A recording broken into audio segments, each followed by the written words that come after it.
وعلى آله وأصحابه أجمعين. الحمد لله رب العالمين. نويت تعلم وتعليم وتذكر والتذكير والنفع والانتفاع والإفادة والاستفاد وحث على التمسك بكتاب الله والسنة رسوله والدعاء للهدى ودلالة على الخير وابتغاء وجه الله ومرضاته وقربه وثوابه سبحانه وتعالى. طيب، Alhamdulillah.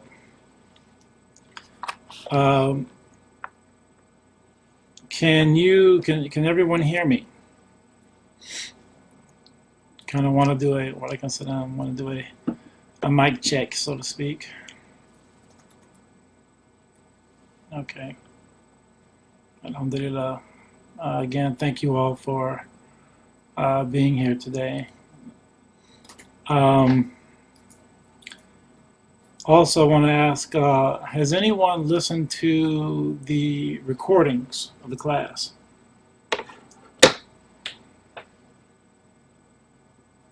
Oh, let me, okay. The reason why I ask is because I have an issue listening to myself. So I wanted to know how the recordings sound, and are they coming through properly? Wa alaikum salam. Okay, good. Alhamdulillah. Did you? Because I know I sent you two links. I sent you the what Dimdim calls the view link, and then there's also the download.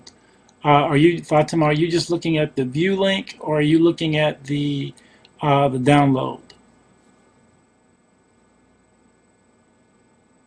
Wa alaikum salam.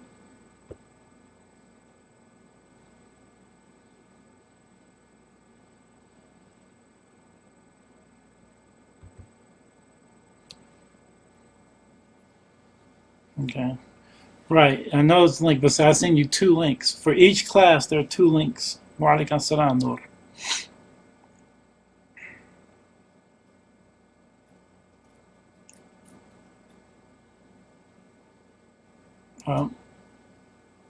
Alhamdulillah. Well, as long as you guys are able to listen to them, I guess that's okay.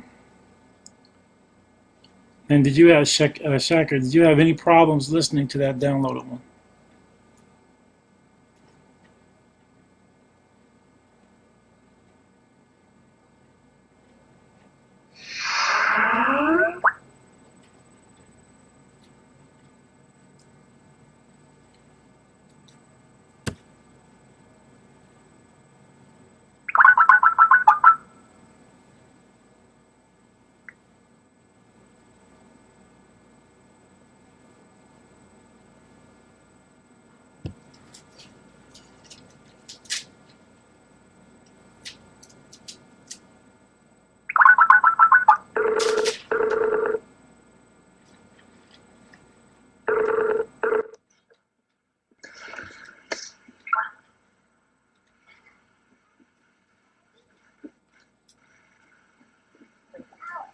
Assalamu alaikum.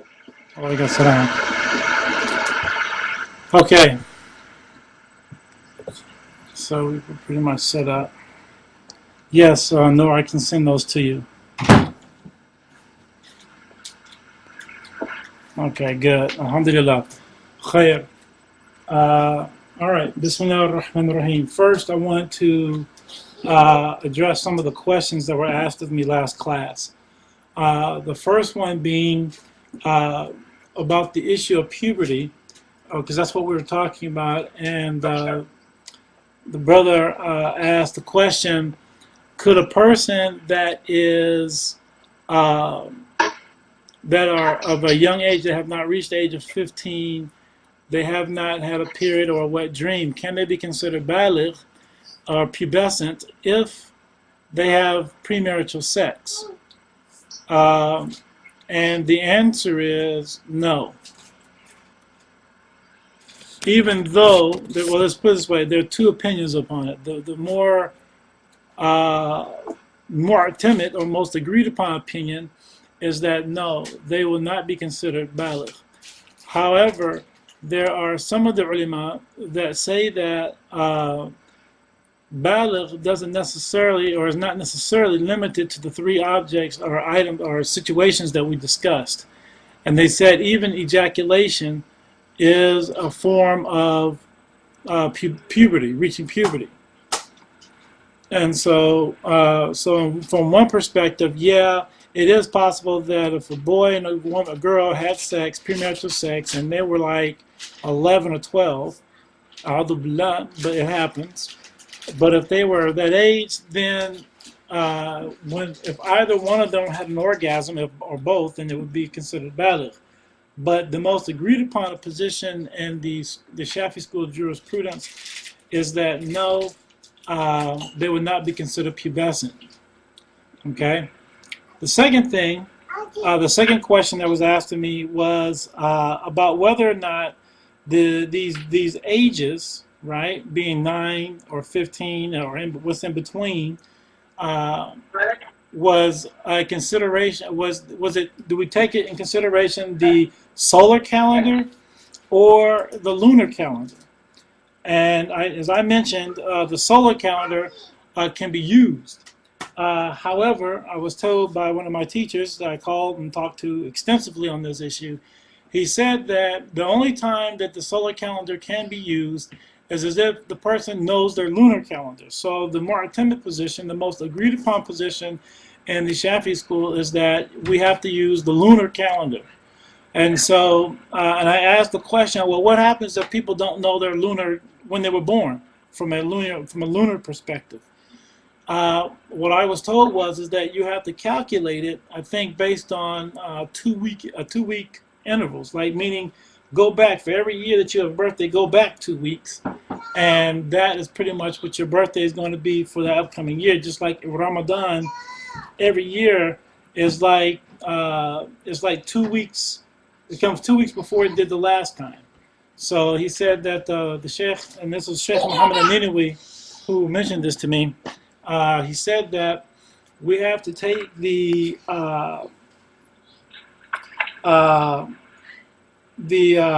day, right? That the birthday, like we use Ramadan as the example. So we looked at Ramadan from last year when it began, and we noticed that it will probably begin about 10 days. There's a 10-day difference from last year, or a 2-week difference. So he said if you're using, he said use mostly between 10 to 12 days going back from the last time of your birthday. But in order to do this, and this is my problem, is that in order to do that, you have to know where it was last year in terms of the lunar year. Now, I think there are some calendars that will allow you to see when you were actually born from the Islamic point of view, and some of those are trustworthy, and some are not so accurate. So you do it to the best of your ability. So basically, in essence, we're to use the lunar calendar, but if you don't know it, then you're probably better off going to one of these sites, like I think Islamic Finder has a calendar you can use, or a couple others have something that you could possibly utilize in order to find out what your birthday is, or when you were what your birthday is according to the Islamic calendar. And then you could go from there and find out exactly where you are. So, inshallah. Right. And then Layla, and exactly, you're absolutely right. Yeah. So we're saying the same thing. So you can go there. How accurate that calendar is, Allah knows best. Because I do have a lot of issues with some of the calculations that we use, even for determining the month of Ramadan, because I don't believe in using calendars. I believe in knowing and watching the moon myself, but that's another issue. But anyhow, alhamdulillah, so I just wanted to make sure. And, I have no problem with being wrong. And if I'm wrong, definitely I will always double check and find proper answers so that we're all clear about the situation. So, inshallah, so jazakallah khair. And that's one of the important things about studying fiqh, and I'm going to say this, is that we are not sheep. Meaning, we don't just follow any and everything. Okay? Some things if you trust the scholar, you trust the sheikh, alhamdulillah. But even with that trust, sometimes there has to be some questions, right? And there has to be questions in terms of the context for which we live in, because there are some things like, for instance, when we were in Turin, we used to ask the question about, when we talk about the times of prayer and even fasting, we ask, well, what do people in Alaska do? Because this is a place where they get 6 months of light and 6 months of darkness. So what do these people do? Or like, for instance, even in England, for instance, I mean, this whole summer, there's no twilight. Or I think yeah. So some scholars are saying that some people don't even have an Isha, right? It's just straight Maghrib, and after Maghrib, because the sky doesn't change, doesn't become completely dark, there's no white, you just stay in the whiteness of the sky, and what happens? Then Fajr just rolls in. So some of the scholars there are saying that they don't even have an Isha, because it's just different in different places. So you have to ask questions according to your context. And and even if you have a problem with something, you should question it. You should, because again, we're not sheep. We're here to learn and to gain and to grow. And so, alhamdulillah, so feel free to ask questions and things like that. But again, out of respect for whoever you're studying with, don't come back and say, well, I heard Sheikh so-and-so, he said this, this, this, and this. Or this man said this, that, and that, and that. Because that's disrespectful. It's just easier just to say, well, how do we do this, and why should we do this, and you can even ask for dalil if you need to, if you feel that it's necessary. And if it's not given to you immediately, it'll be given to you in the next class. So those are the things that we should do. We shouldn't just take it. As we're studying these things, and as we're going through certain things, sometimes even when you're reading the commentaries of certain books, you have to ask yourself, why is the scholar saying this? What is he really trying to get across? What is the point here? Why is he using this particular word, or why is he using this in a particular context? Okay, so it's those of you who go on to study larger books and things like that, or with anybody, inshallah, these are the things that you should ask, inshallah. Tayyib. So, having said that, mashallah, no problem, Layla, and Imran. Moving right along. So we talked about the issue of puberty. Now we're going to talk about istinja. Okay, we're in the section of istinja. Tayyib. The first thing is that istinja.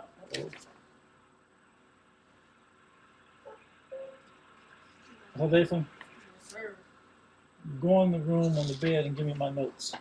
My notes out there. Anyways, istinja is linguistically it means qata in Arabic. Qata, right? Linguistically, it means qata.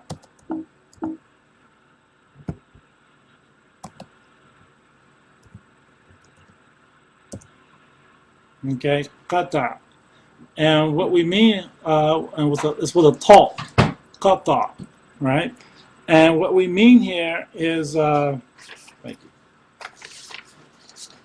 It means to break, or to, in this case, it kind of means removal, right? It means removal in English. We would say the best translation for it is what? Removal.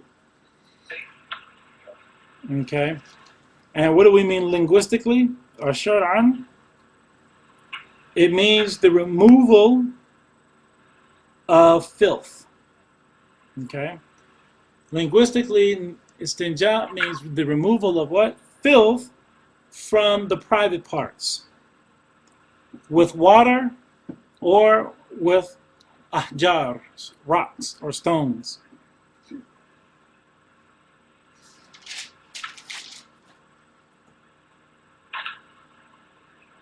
Okay? So again, istinja, linguistically, in Arabic we say qata, which means removal in this case. Qata actually means to cut, to break away from, to cut off, right? But what we're talking about here is actual removal of what? Or cutting off the filth from the body.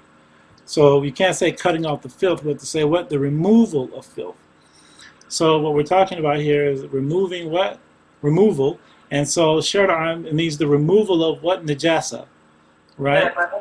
The removal of filth, right, from the private parts using water or stones.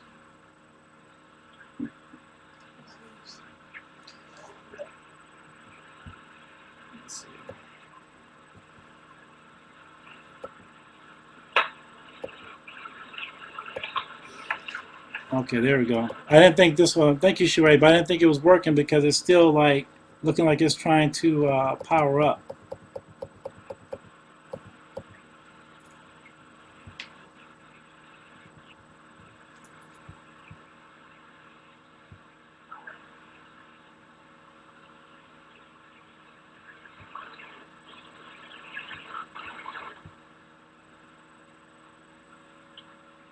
Okay.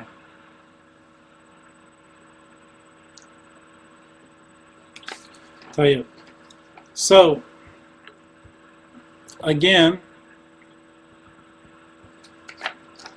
we're talking about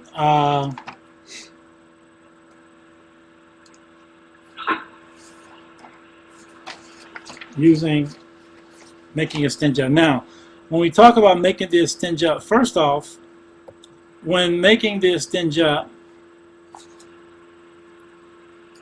what we're doing is, for the males anyways, when we are trying to clean the pineal area, right? For the man, it's best for the man to make sure after urinating, to make sure that he squeezes out the rest of the filth, right? That he squeezes out the urine, right? So that you get every bit of it. So you get all of it out. And then when we talk about using ahjar or stones, it also means that we can use any substance that we'll talk about shortly that is a solid and that is permissible to be used, and we'll talk about that in a moment as well.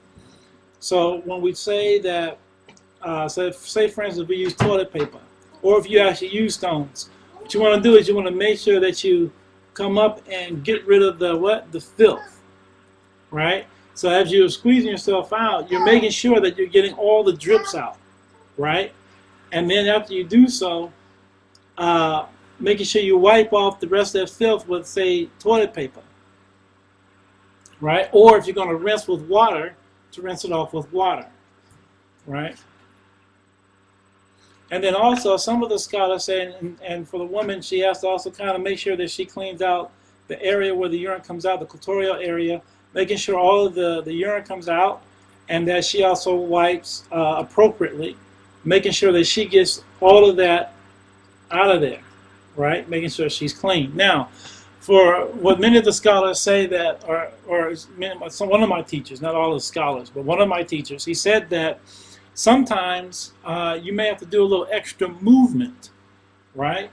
Because you could do your istinja and then you're going to make wudu and you bend over and squirt, a little bit comes out. You feel urine come out. Now you've got to go and wash out your underwear or whatever, or you got to go and after that you got to go make a istinja all over again. So the thing is, you want to try and make sure that you've gotten everything out the first time around. So sometimes you may have to stand up and step your leg. Well, hopefully you can see what I'm doing here. You stand up, right? And you might have to squat down a few times like this. You know, lift your legs up, right? So that, and then sit back down so that anything that could come out then, and then you can go ahead and make your istinja, right? Because you want to make sure that you're getting everything. So you want to make sure you get your istinja done and that you're getting everything out, because you don't want to have a situation like I mentioned. You might be walking to the wudu, to the area to make your wudu in your bathroom or whatever, and then again, you know, urine comes out, and then you have to go and make your istinja. Now here's the thing. uh, before. Well, yeah. Here's the thing, though. You want to make sure that uh, if you're going, once you've done all of these things, and you have made your efforts to make sure that you are basically, and in this case, we're talking about urine, that you're urine free, then you can go make your wudu. Now, if you feel like you may have done something else, right, and you check and you don't see anything, you don't have to go and make wudu, istinja over again, right? But it's best to try your best to make sure you've done everything you need to do so that you don't wind up having even the slightest bit of drips in your underwear or your panties, because you don't want to have to go back through that process. Because once you get a little bit of najasa on your in your underclothes, you can't pray in them because the clothing has become mutanajis, right? Because they've been made filthy, and so now you have to go and wash your clothing out. So in addition to making your istinja, and so this is an important thing, very, very important thing. So after we finish that, one of the things he talks about, he begins talking about the use of stones. He says there are 8 conditions sufficing, right, the use of stones. Now again, we say that when we use stones, you have the ability to use anything that is what? Solid, that is also what? Pure, and is not haram to use. Excuse me.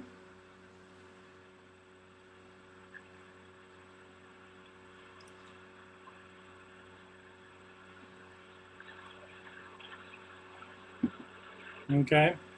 And it also has to be what? Dry. So you can't use wipes. I know some people will say, oh, well, I use wipes when I go to the bathroom. Well, you can't consider using wipes as a form of your istinja.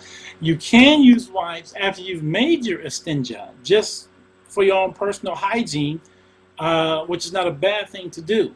But in essence, you have to use something that is dry, that is a solid, that is pure, and something that is what? Not haram to use. And what do we say is haram to use? Like pages out of a book. Many scholars say books of knowledge. But to me, most books provide knowledge. Now if it's just a storybook or something like that, maybe. But even then, I have, and this is my personal thing, I have a lot of ihtiram, a lot of respect for books. So I don't believe in laying books down anywhere, putting cups on top of the books or anything. And my kids will tell you, I go crazy. You put something on top of a book. I don't care if it's Dr. Seuss. The point is it's a book and it has something to give. It provides some form of knowledge, whether it be imaginative knowledge, or tangible knowledge, or contemplative knowledge, or whatever. Fact is, it's a book. But that's just my personal thing. But you can't use food. All right, you can't take a banana peel and clean yourself. You can't skin some apples and think, okay, I'll use the skin. No. You can't use bones. These kind of things are also, and some of the scholars say that these are also items that are food for jinn. So you can't use things like that. All right, because these are things they eat off of. And if you were to use it and they caught you doing that, you might have some more problems.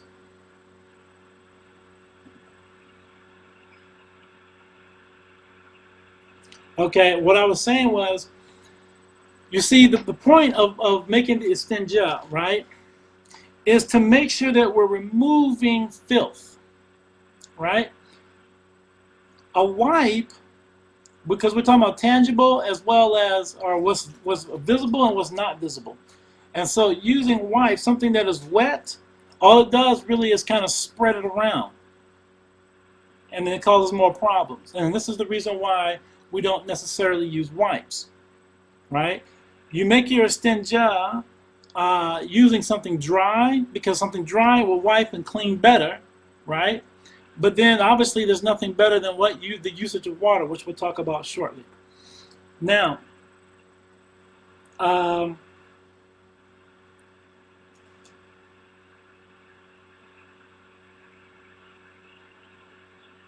Right. It says because they're wet, one needs to use a solid that is dry. Correct.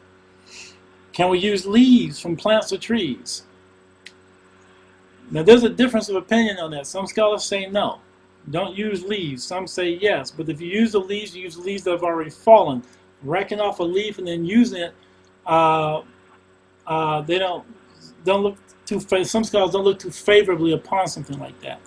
But if you want to use a leaf that's on the ground, fine, use a leaf. But will a leaf really be able to clean the filth, especially if it's old, because it's dying? Right? And if you're talking about using it on your backside, that's going to be kind of painful and messy because most leaves aren't very strong like that. So you get to wiping, and before you know it, you're going to need water for not on your backside but your hand as well. But yeah, alhamdulillah. So when we go on to talk about it, the subject, he says of the conditions, there are 8 conditions. And of those conditions, the first one is that 3 stones are used. So in the case of you using the bathroom in our context, if you're using toilet paper, it's best to use 3 little balls, if you will, of toilet paper. Right? Now, we're talking about using for the backside. If you're going to use it for the front, you can use, like if you were using actual rocks, you would actually take the rock and 1, and then get another one, 2, and third one, 3, right? And that should do the job. Now, I asked the question to Habib Ahdar, and he said to me that I asked the question: is it possible to use, like if you have a big stone, can you use the other side of the stone? Because the minute you put najasa on it, it's no longer clean. Can you use the other side? Can you? Because there's a lot of sides. Sometimes rocks are big. I don't need one rock just to wipe myself. Or even if I was using my backside, using the rock, cleaning myself, I may not need just 3 rocks. I could use 1 rock and get a lot off, and then another rock and get a lot off, and so on and so on and so on. Well, his answer was that it is okay to use a rock and use the other sides of the rock if you're going to use water behind it. So if you're going to use water as well, then you can actually use the other sides of the rock. I'm sorry, I was thinking about Fatima's question. Another thing about using leaves. One of the things you better be careful about is because you don't know what kind of reaction your body will have to using certain types of leaves. So you could wind up getting yourself a bad rash using leaves. So that's something you need to think about too. If you happen to find yourself camping and you decide, oh man, I don't have any paper, and you say, let me grab some leaves, and before you know it, you got the itches. You don't know why, right? So, is the rock considered pure in that situation?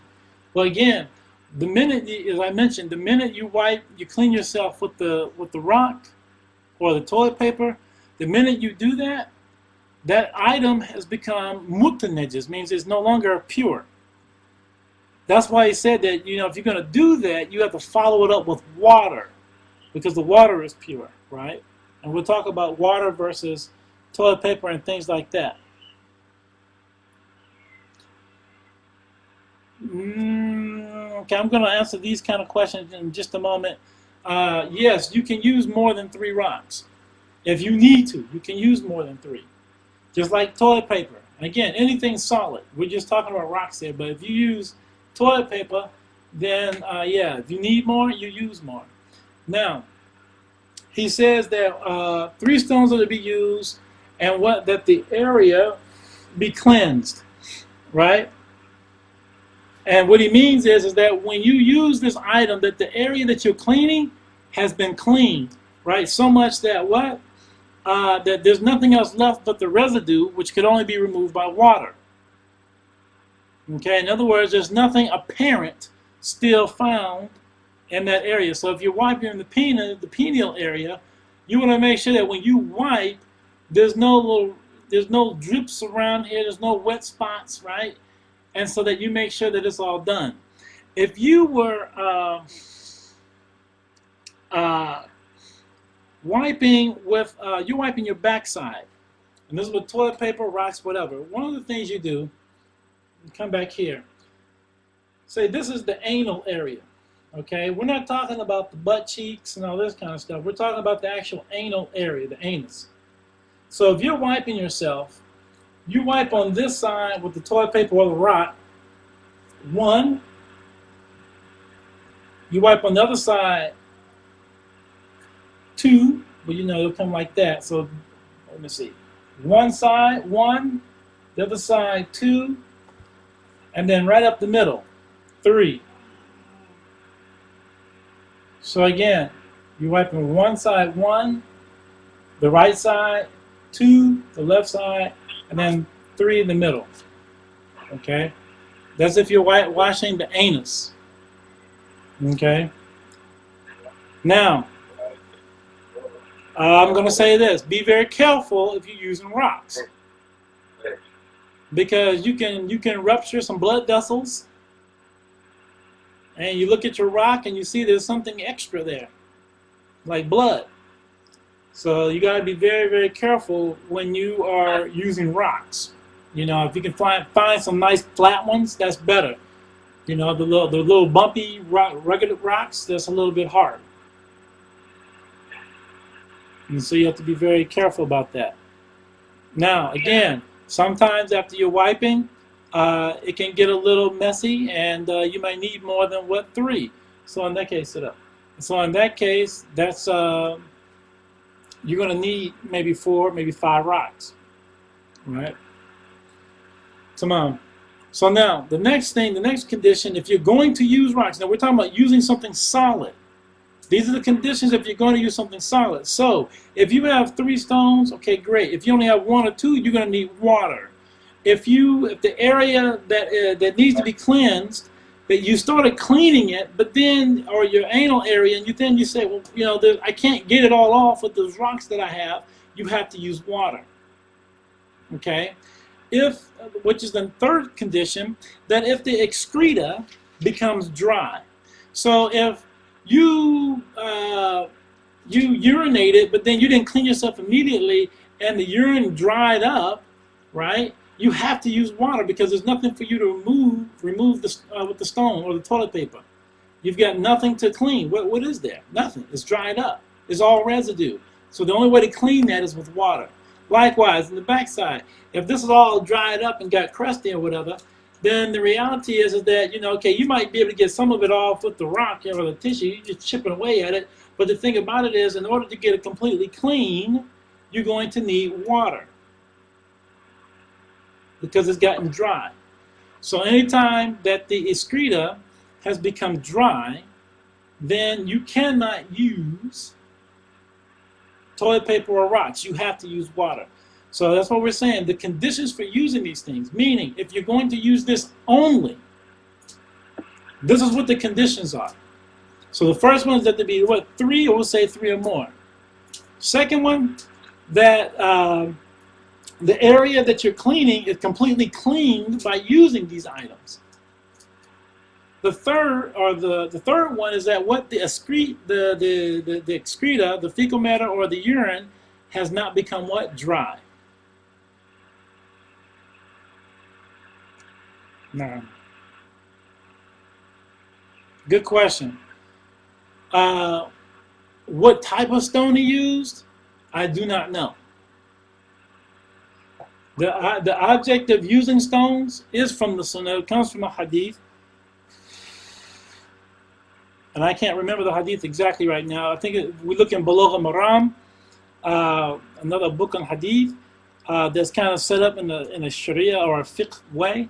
The Prophet ﷺ talked about using stones. But mainly what was used was the hand. That much I do know from my studies. That mainly what was used was what? The hand. All right? I said use smoother stones because I'm thinking of people, especially people who've never done this before. I mean, if you've grown up like this, obviously your body is going to be more adjusted. For someone who's been using toilet paper all their lives, you can't just use any kind of rock. Because you will hurt yourself. I've done it, so I'm only speaking from experience. So that's why I'm telling you, I try to say, okay, this is the sunnah, let me try the sunnah. And I hurt myself. And there are people out there who have hemorrhoids, right? And so you try putting a rock to some of those hemorrhoids, it's not going to be a pleasant feeling. So that's why I say that. Okay. Now the question was, can the same rocks be used? Like say you use it and you rinse it off. No, because you got to wait till that rock gets dry. Right? Because you can't use a wet rock. You got to wait till the rock gets dry, especially if you clean the urine area. So how do you know it's really getting cleansed? Because the wetness of the rock and the wetness of the urine, when they meet, it's just going to get spread. It's not like the urine gets attacked and destroyed upon contact when water hits it. It's just going to get spread. When you're using water and you're pouring it over it, it just runs right off. You see what I'm saying? Just like with anything else. So that's why I would say no, you can't use anything wet that's wet. So yeah, you should. Oh, well, if you mean for future use, yeah, you can take your rocks, you can wash them up, and put them away and use them again if you want to. Yeah, it's easily done. Just make sure everybody knows that these are your bathroom rocks.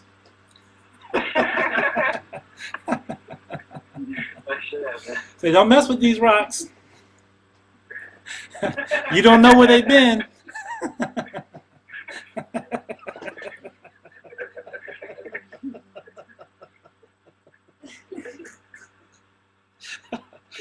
Okay, alhamdulillah. Moving right along. All right. The next thing is that the excreta doesn't move from its place. That the excreta doesn't move from its place. Meaning that if like for instance, if you urinate, sometimes after you get a little drip, sometimes that little drip will run. Right? It will move. It will slide down. Right? Or in the case of defecation, sometimes you have your defecation is a little watery, right? Because obviously when it's solid, it just comes straight out. But sometimes if it's a little watery, it has a tendency to explode, if you will. It has a little implosion when it comes out, and it has a tendency to get kind of all over the place. So in situations like that, you have to use water. You cannot use just toilet paper alone. You can use toilet paper to help clean it up. Or your stones, clean yourself up, everything great. But the thing is that after you do that, you have to use water. Okay? Because that alone is not enough because it's gotten everywhere. And you want to make sure that you've gotten everything. Right? So if it moves, if it runs, if it spills over, fine. Because usually after you for a male anyways, after you squeeze it all out and getting everything out, right? Then you begin to, I'm going to say this too. For the Muslim man, he should be squatting, if not sitting down on the toilet. Muslim men do not stand up urinating, okay? Unless you're in a place that is so filthy that you can't sit down. And for those of us who live in America, you've been to these bathrooms at the gas station and at the sporting events. You go into the bathrooms, or at the park, you go into the bathroom. Disgusting, right? You don't want to touch it. You just want to float into the bathroom. You don't want to touch a thing, right? But you got to go. Or if you happen to be outside, well, if you're outside, you can squat, right? And you should. And when you do so, well, we'll talk about this a little bit more. But the thing is, the Muslim man should be squatting. Not standing up unless, again, there's a place that's really disgusting. And see, and in this country, I don't know about anywhere else. Okay, mashallah. In the Dominican Republic, it's the same. But the thing is that many people, many men anyways, we're taught, especially those who are converts, before Islam, we were taught that all you have to do is shake the penis and just get rid of the drips and that's it. Well, all that shaking does what? It makes the water go here, gets on your legs, everywhere else. And so doing that, you cause more problems, and then you have to use water, because water has not just gotten here and didn't just run over. You just made it go this way and here and up, down, and everywhere else, and you don't know where the najas has gone. You know, and they've done studies now, mind you, and this is the thing we have to understand. We're trying to talk about purification, removing ourselves from a state of filth to a state of purity so that we can worship Allah subhanahu wa ta'ala. If you're going to urinals in the bathroom and you're standing up and you're urinating in these things, it's just splattering all over the place. So you're getting sprinkles of urine all over your clothes. Whether you feel it or not, it's there. You know, they looked at the, like for instance, and any woman can attest to this, any man who's ever gone to a person's house and peed in the toilet standing up, when the woman goes, or anybody who goes to clean the toilets, when you lift it up, there's all kind of urine stains underneath there. Why? Because when it hits the water, it just splatters back out. You don't believe me? Let's be scientific. Get you some colored cardboard paper, construction paper, lay it out on the floor. Stand up and urinate, or just pour some, fill up a thing of water, a jug of water, pour it in the toilet, and watch how it just splatters out all over the floor. Now, two things about that. One, it get all over. Now you know what's getting all over your clothes. Now you know how nasty your floor is, and the floor around the area where you go in, and that's where you walk and everything else. Nasty. So this is the important thing that we're talking about. I mean, it's a very important issue about istinja, because we're talking about purifying ourselves so that we can worship Allah, freeing ourselves from what? Filth. Okay? Tell you. So, once again, we were talking about the moving. So if the excreta moves, or like I said, from defecation, if there's a little water in it, it comes out and hits the cheeks and everything else, then you have to use wet water. Tell you, the fifth one is that the excreta does not mix with a foreign substance. Okay, so let's say, for instance, you're a person who's really serious about your hygiene, and you like to use baby powder, right? Or maybe you have a medicinal issue that requires you to use a medicinal type of powder that you put in your underwear, okay? Or let's say you're a person who happens to sweat a lot in around your vaginal or your perineal area.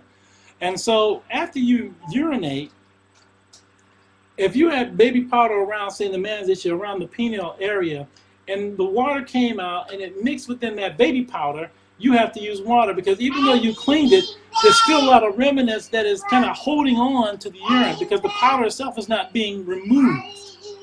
The powder itself is not being removed as a result of you wiping with a solid. It's still kind of being still clinging on to the residue of the urine, right? So therefore, you have to follow it up with water. You have to use water at that point. So you.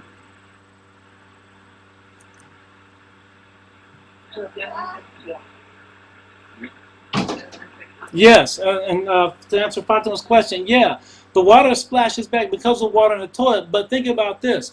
When water hits a solid, it still splatters. I mean, again, don't believe me? Take a cup of water, pour it on the floor. I mean, it's going to pile up, but it's going to splatter. The splatter is going to be broad, right? That's just on a solid. So even when it hits the water, it's still coming back up. So regardless, when water is coming from a higher point to a lower point, the splatter is always going to happen anyway. So you're still going to get it, regardless.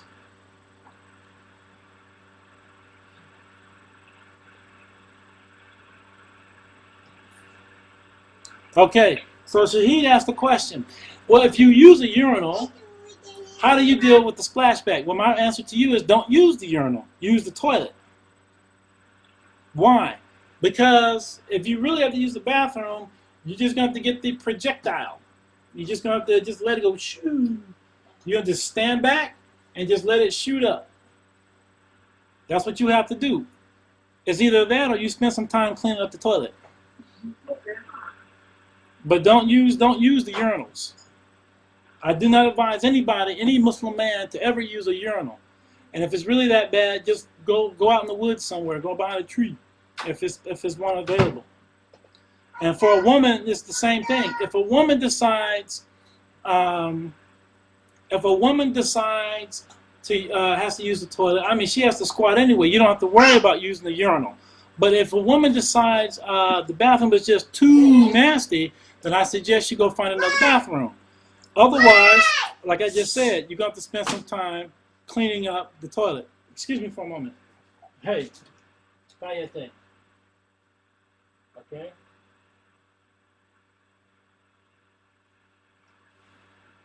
So I'm sorry about that. So the thing is that you have to use I mean, you're going to have to lay your strips of toilet paper down. Don't even bother using those little toilet seat covers. Those things are disgusting. They don't really work well. Get your rolls of toilet paper, lay them down on the toilet. You know, and this is one of those situations where wipes come in handy. Because then you can take a bunch of wipes and clean the toilet off, especially if you got those nice Clorox wipes, you know, the disinfecting type. And you can clean up the toilet real good.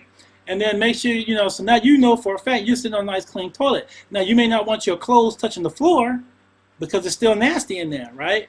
Or the best thing to do is just go ahead and just find yourself another bathroom to use. And I've had to hold myself a lot of times doing just that because some things are just too disgusting. You see, it's all wet on the floor. Who wants, I mean, that's just nasty. Who wants to go in there when it's all wet on the floor? Right? The seats are disgusting, everything. I mean, come on. You know, even my job, the women were telling me yesterday, or the day before yesterday, how disgusting it was in their bathroom. This is a company, right? This is a corporate company, and their bathrooms are disgusting. Come on. People do some nasty things. And so the thing is that, you know, as Muslims, we have to be very cognizant of these things. Men don't use the urinal, period. If you've got to stand up, just stand back and just pee. And as it starts to get weaker and weaker, then you just come closer and closer because at least the spray won't be as great. If you've got to sit down and you can't hold yourself in front of the bathroom, then you just go ahead and start scrubbing. Or you start cleaning up the bathroom as best you can. Okay.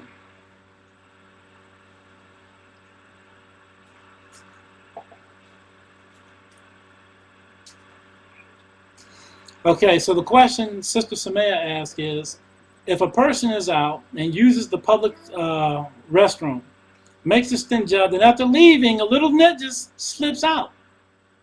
And the prayer is in. Right? What can one do regarding removing the nedges from the clothing? Should one pray or delay the salah and wait to go home? And what has happened if the prayer is going out? Good situation. Okay. Let's talk about that masala in just a minute. I want to finish these conditions first because I want to take that and I want to go into something else along with it. So I'll answer in just a second. Okay. So now he says, Abdul Haq asked the question, what happens if a woman has vaginal infection? Let's say a woman has a yeast infection, and some women have vaginal fluids that come out. So again, if the nejas mixes in with that fluid, or the little paste or whatever that happens as a result of having that yeast infection, then obviously, yeah, you have to use water to clean that whole thing out, right? Because you want to be what? You want to be fresh. Yes, yeah, exactly. You can use 3 sides of the same rock, but you have to follow it up with water. Same thing. If you took toilet paper, you folded it up, and then you cleaned off your penile area 1, you folded over 2, folded over 3, folded over 4. Great. Your penis is nice and clean, but you still have to use water. You cannot just say, okay, I'm good to go. You still have to use water. Now, here's the thing about using water too. If you don't, many people say, well, how do I get water from at work? Well, you know what? People bring food in the bathroom all the time. I see it all the time.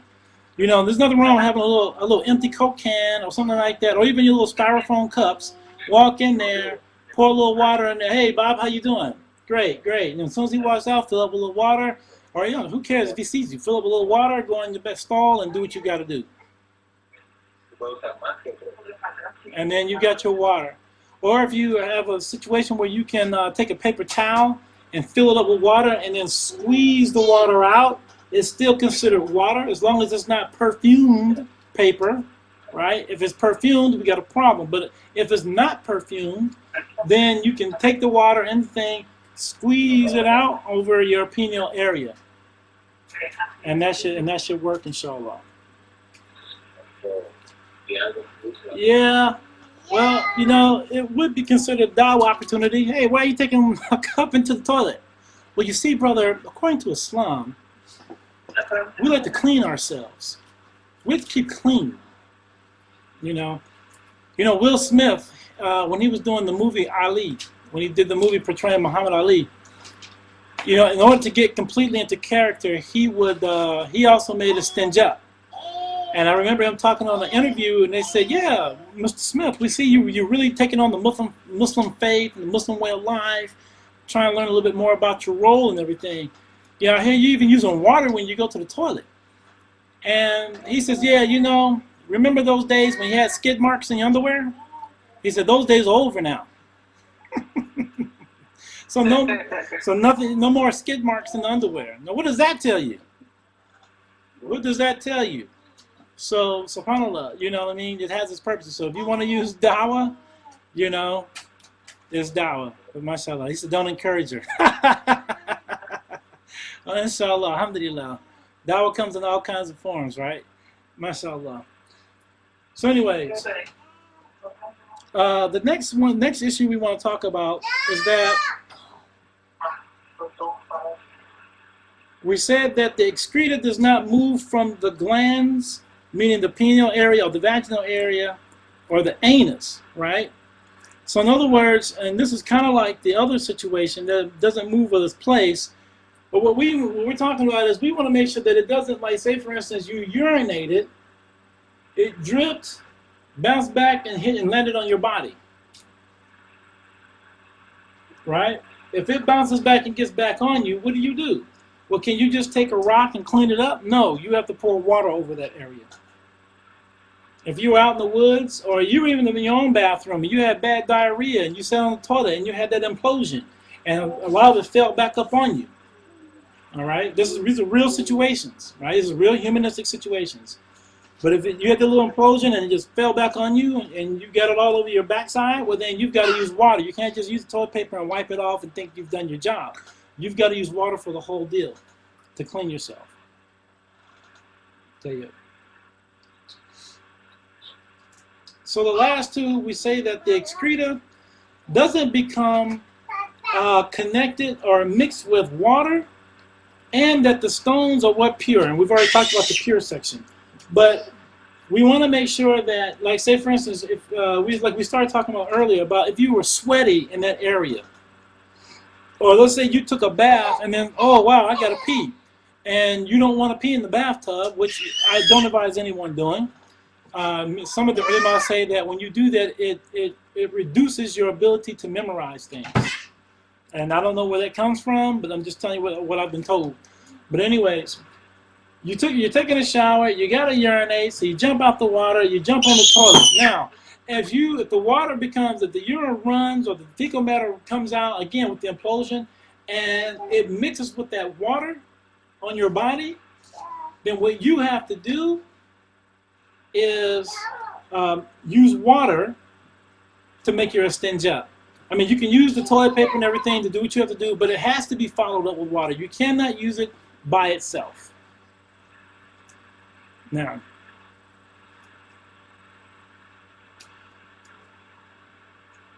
okay, good question. If a woman has a daily discharge all day long, does she have to constantly change or wash? Well, the discharge in and of itself is not considered necessarily najas, to my knowledge. Now, I could be wrong, but to my knowledge, it's not considered najas. And what we're talking about here, in terms of, well, let's put it this way, in terms of istinja, right? In terms of istinja, the woman does not have to concern herself with that discharge, okay? Only if the urine mixes with that discharge does she have to make istinja with water, okay? If the urine that comes out does not mix with that discharge, then it's okay for her to use toilet paper or other means in order to clean herself. Now, in terms of prayer, that's a different issue. But right now we're talking about istinja. We'll get to this. Ask me this question again when we get to prayer, inshallah. because now we have another thing, we have something else to talk about. But in terms of the istinja, okay, as long as it doesn't mix with the discharge, then you can use the solid.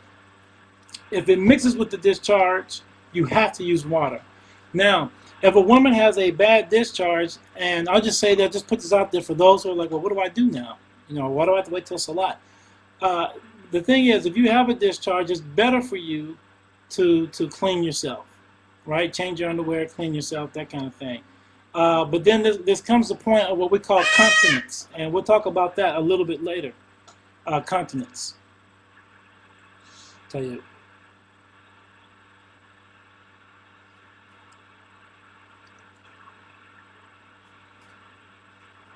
Okay. Now, to answer your question, Abdulhaq, okay, the issue here is, if you have to choose between using a solid and water, water is always better to use because water gets rid of everything, right? It gets rid of the apparent filth, and it also gets rid of the residue, right? Whereas using a dry substance only gets rid of, really in most cases, the apparent part of the filth, right? In many cases, there'll still be what? Traces of residue still left, okay? So now, if you use, but the ulama say, what is the best thing to do?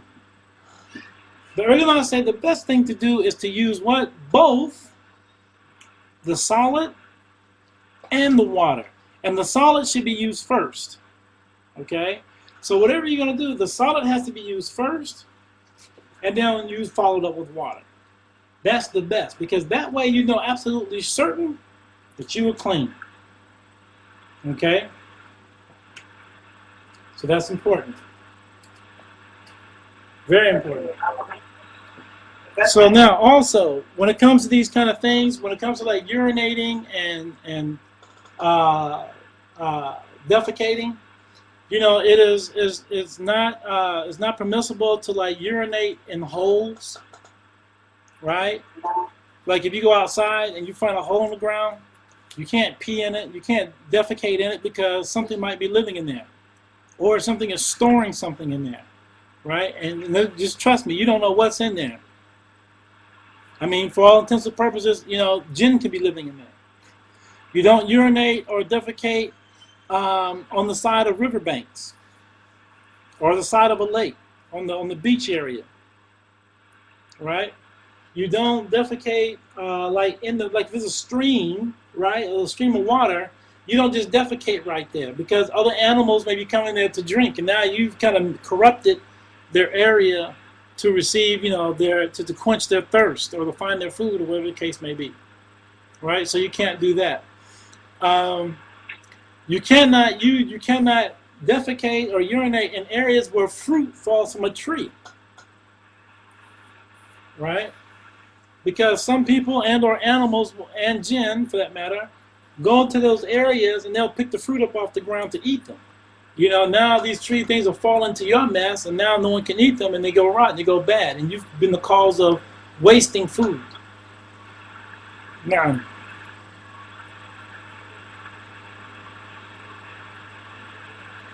exactly, Shuaib. Solid, use a solid, use your toilet paper, or whatever you're going to use, right? Then use a nice dry solid, right? If you rinse off with water, and if you feel the need to use some more toilet paper to dry yourself off, then alhamdulillah, you're good to go. Right, and here's another thing too. If you use, like let's say for instance, you're outside, and you're using nothing but water. Okay, you've cleaned your perineal area with a rock, and you don't want to use a rock for your backside because you're afraid of bleeding. So you use the water, and you take the water and you pour it in your hand, and you wash your backside, you rinse your hand, wiping your backside, rinse your hand, clean your backside till you feel the backside is clean. Okay, great. Now, what you do is, you got this on your hand, what do you do? According to Imam al-Ghazali, what he said do is to take a handful of dirt. You just grab like the handful of dirt 3 times, and then grab the 4th one, and then kind of rub it, rinse it off, your hand is clean. طيب. Now, some of the ulama, because I was talking about places that you cannot or you should not be defecating or urinating when you're outside. Some of the ulama say that if there's a place where you know acts of disobedience are taking place, then it's almost incumbent upon you to use the bathroom in those areas. So if you know there's an area where people are having sex or using drugs, then you basically go over there and you start peeing or you defecate in those areas and leave it. Because why? It causes people not to want to commit those acts of disobedience in these areas because there's nothing to do. Now, I'm not advocating people.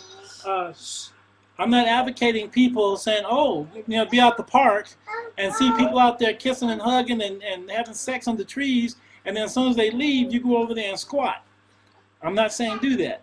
I'm just telling you what the books say. I just thought it was a funny point, and I just wanted to bring it up, really. But that's what some of the ulama say. So if the people are going under the orchard tree to do these things, and that's one of those exceptions where it would be okay for you to use the bathroom in that area only because you're trying to keep people from coming to that place and committing zina.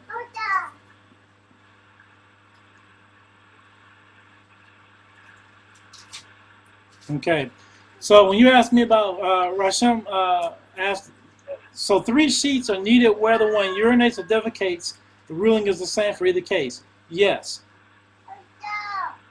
Yes. And 3 wipes are good enough. Pouring water obviously is better. Just pour the water over it. Alhamdulillah, you're done. But if you're going to use another substance, a solid, then make sure you wipe it 3 times because this is what makes sure that area is clean. Right? Even though you may say, well, 2 will do it. I'm good with 2. I might even good with 1. But the thing is, if you do that, then you have to follow it up with water. No.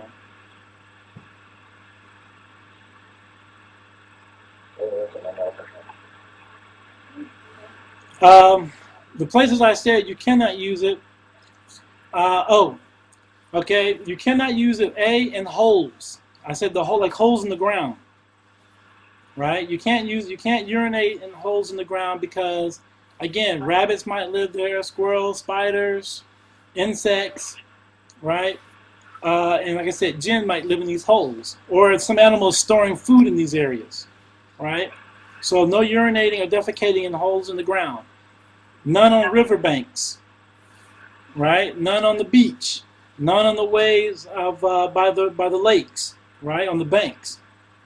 Also, not at you can't urinate or defecate in pathways, places where people walk, even if it's in the woods. And some people walk on a path. You can't just let go right there on the path. Okay?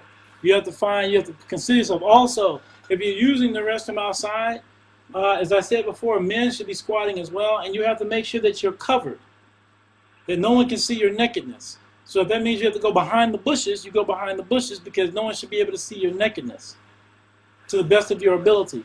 I mean, even if you're going behind the bushes, other people are like over here, but behind you, right, there's no cover, right? And if you can't make one, then at least make sure you're squatting and, you keep your head up to let people know that you're back there, right?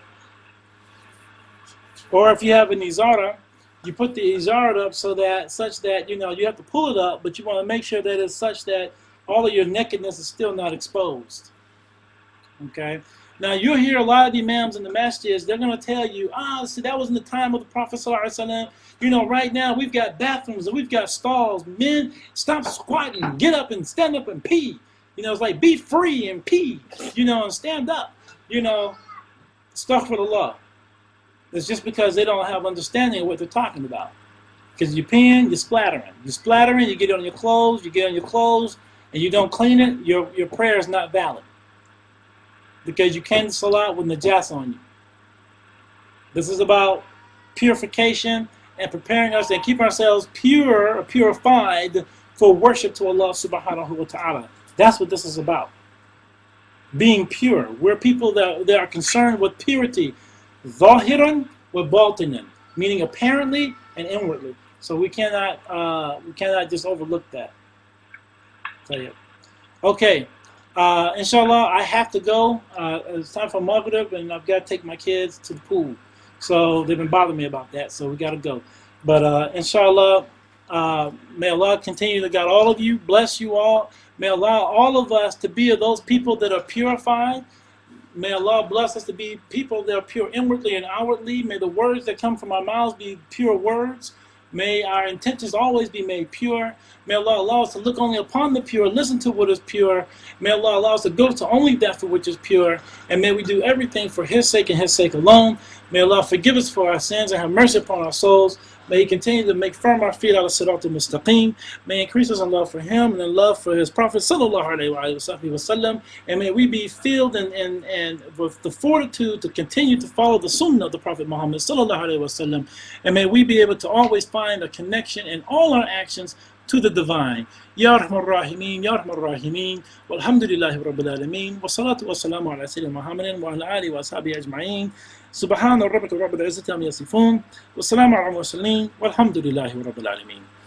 Assalamu alaikum. We'll see you all, inshallah ta'ala, next Tuesday. And again, if you have any questions you think about between now and then, feel free at any time to email me. And inshallah, I'll try my best to answer your questions by the next class, inshallah. And if I've said anything wrong, please forgive me. And may Allah forgive me as well. And may Allah increase us all in knowledge and in sincerity. Assalamu alaikum rahmatullahi wa barakatuhu. Excuse me. Hello, Daddy. Dad. Hello. Dad. You know I'm recording this, right? You hear what I said? Mm-hmm.